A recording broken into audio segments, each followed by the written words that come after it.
Welcome everybody, and today we're taking a look at the first film in the Adventure Calls box set from Eureka as part of their Masters of Cinema line, and it is 1964's Old Shatterhand. So this is directed by Hugo Fregonese, who also did Black Tuesday, which was also a Eureka release, which I really rather enjoyed. But then he was also involved in the Dr. Mabusa series during the 60s, and he did The Death Rate of Dr. Mabusa. Unfortunately, that was one of the weaker films in that series. But nonetheless, this is a Euro Western clocking in at 120 minutes long. And yeah, as with every other film in this box set, it stars Lex Barker in the leading role. So as a result, I'm not going to go through his filmography of films that I've seen before for every film, but in this one, since it is the first, I will do. So he was also in The Return of Dr. Mabusa and The Invisible Dr. Mabusa as Joe Como, and he was also in The Price of Fear.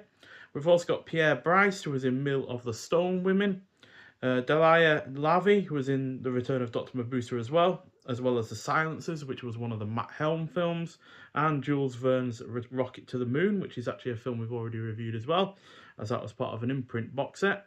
And finally, you got Guy Madison, who was in Five Against the House, which is one of the noir films that we got from Indicator. It was in the first box set, and unfortunately for Guy Madison, although it wasn't really down to him, that is my least favourite of the films out of the entire box set run that Indicator have done.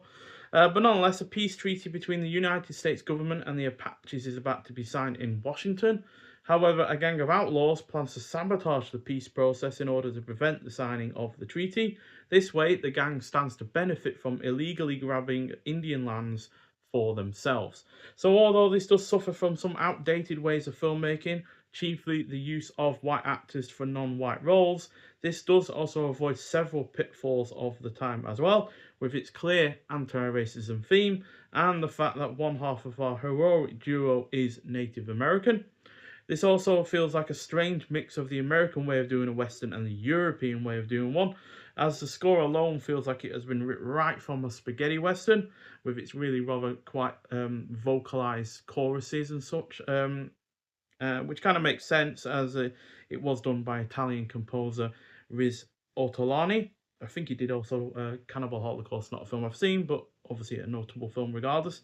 But with its sort of focus also on Native Americans and the at times tense relationship between the white colonists, this is also plenty. There is also plenty of American Western in this as well. So a really rather strange mix. That's why I'm calling it more of a, well, it is also well known as a Euro Western more than a spaghetti Western or just a Western, because it's somewhere halfway between the two. Ultimately, though, this does work, which is thanks to the really good cast, excellent score, brilliant locales, which was mainly in Croatia for the non-set stuff.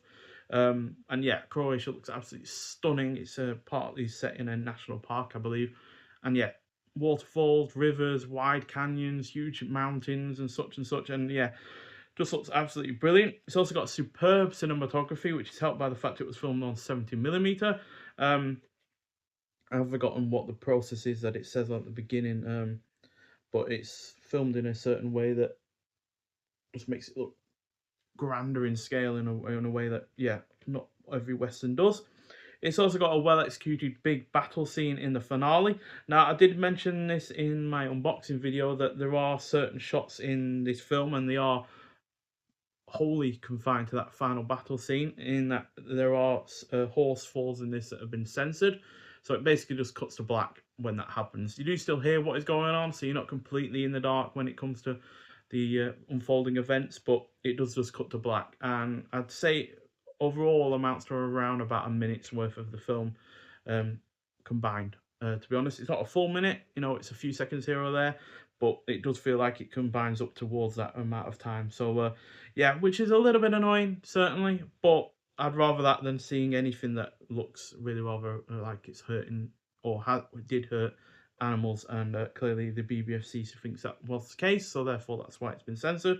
But the big battle itself is still really, really good. It's got loads of extras, you've got plenty of production value, there's a massive explosion that goes on at one point, and yeah, it's just really well done.